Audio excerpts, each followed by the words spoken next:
bertatap muka lagi.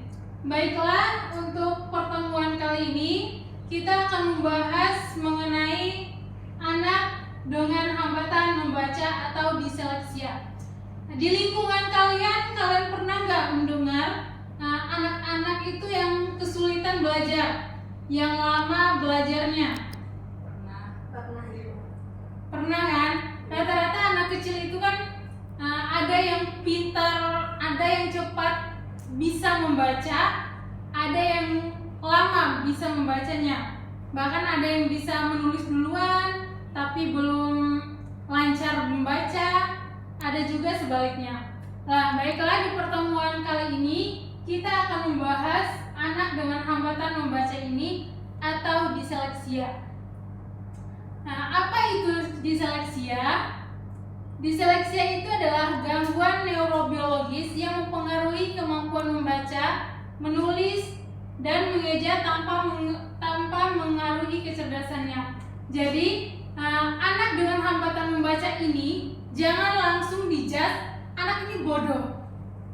Tapi ada tahapannya atau ada hambatan dalam diri anak ini. Nah, itulah tugas guru, gimana caranya menggali atau mengetahui anak ini itu apakah benar-benar IQ-nya rendah atau dia ini hanya ada hambatan membacanya ini karena ada kendala dari keluarganya atau apa. Nah, itulah tugas guru untuk mengidentifikasi siswanya ini apakah dia lama bisa membacanya ini karena faktor apa.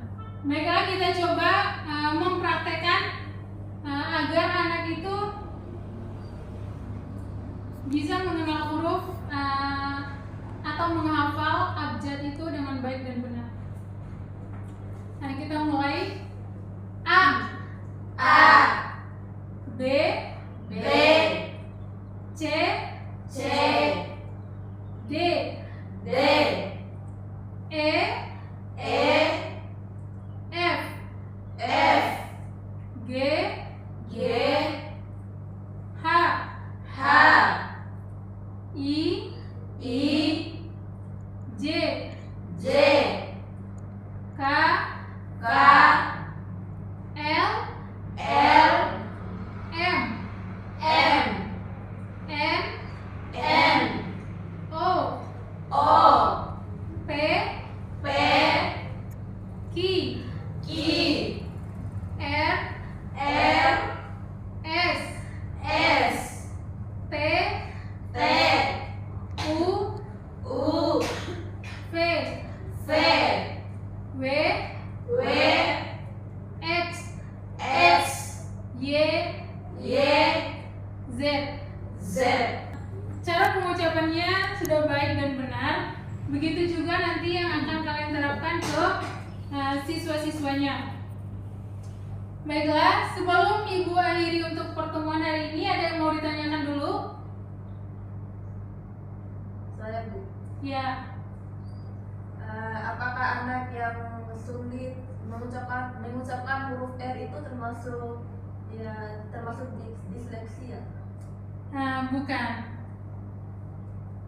berarti gini. Anak dengan hambatan membaca ini bukan berarti dia yang nggak bisa cuman nggak bisa mengucap salah satu huruf. Ada orang tertentu yang nggak bisa sebut huruf R, dia malah sebutnya L. Iya. Itu karena ada di lidahnya mereka itu tebal lidahnya.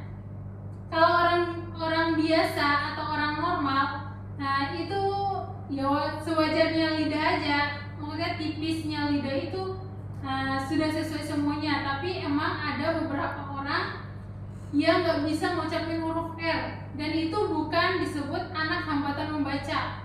Anak yang dengan hambatan membaca ini anak yang nggak bisa lancar membaca. Misalnya Ibu Budi. Kalau anak-anak lain dengan lancar menyebutkan ini Ibu Budi. Kalau anak dengan hambatan membaca, dia itu akan terbata-bata. Ini mungkin akan terbata terbata-bata dia bacanya. Nah, seperti yang Ibu jelaskan tadi, kalau anak dengan hambatan membaca itu dia akan kebalik-kebalik belajarnya. Misalnya contohnya ini. Beda, ini dia bisa membacanya beba atau deda. Karena dia beranggapan B sama D ini sama. Karena tulisan B sama D ini kan sama, hampir sama. Cuman yang membedakan mereka kan letak garis lurusnya ini. Ada yang di depan, ada yang di belakang. Nah, itu yang disebut anak dengan hambatan membaca. Kalau hanya kesusahan menyebut huruf R, itu bukan disebut dengan anak hambatan membaca. Nah, misalnya gini ya, anak dengan, seharusnya bahasanya kan anak dengan. Nah, tapi anak itu membacanya cuma anak dengan. Nah, itu bukan anak hambatan membaca, tapi mungkin dia dengar atau orang yang mengajari dia itu tidak jelas pengucapannya. Pasti anak itu akan menirukan apa yang dibacakan orang. Apalagi anak SD itu rawan sekali kalian mengajarkan hal-hal yang tidak baik. Karena anak SD itu cenderung dia menirukan semua apa yang orang itu lakukan. Jadi kalau permasalahan seperti yang dikatakan tadi, anak itu dia lancar membaca tapi dia tidak menyebutkan di huruf akhir-akhirnya. Nah, itu mungkin dia mencontoh orang yang mengajarinya. Itu bukan termasuk anak dengan hambatan membaca. Seperti yang Ibu jelaskan tadi, kalau anak yang dengan hambatan membaca itu yang pertama ciri-cirinya ya. Ciri-cirinya yang pertama, dia tidak bisa mengingat huruf-huruf itu dengan urutan yang jelas. Dia akan kebalik-kebalik. Ketika membaca, dia akan terbata-bata atau kesulitan untuk membaca. Nah, kalau persoalan yang ditanyakan tadi, ketika dia tidak menyebutkan huruf akhirnya, itu bukan berarti dia disebut anak dengan hambatan membaca. Tapi perbaiki cara membacanya, diajarkan yang benar.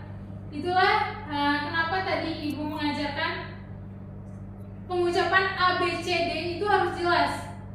Mungkin ini kayak dengan, kalau tanpa huruf N aja itu bisa dikatakan dengan. Kalau orang yang ya udah bacanya dengan, anak akan mendengar itu cuman bacanya dengan. Kalau kita nggak terlalu mengentalkan huruf N-nya, dengan sama dengar itu kan beda jauh. Nah, anak sama anak itu kan kalau pendengaran anak itu akan terjelas dengan terdengar jelas. Anak sama anak itu kan hampir mirip pengucapannya. Nah, makanya setiap bacaan atau setiap kalian melontarkan kata-kata itu ucapkan A-I-U-nya dengan jelas, kata-katanya dengan jelas, akhirannya harus dengan jelas.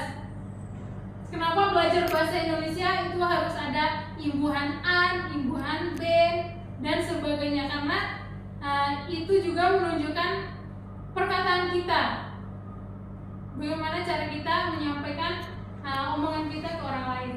Ada yang mau ditanyakan lagi? Sudah?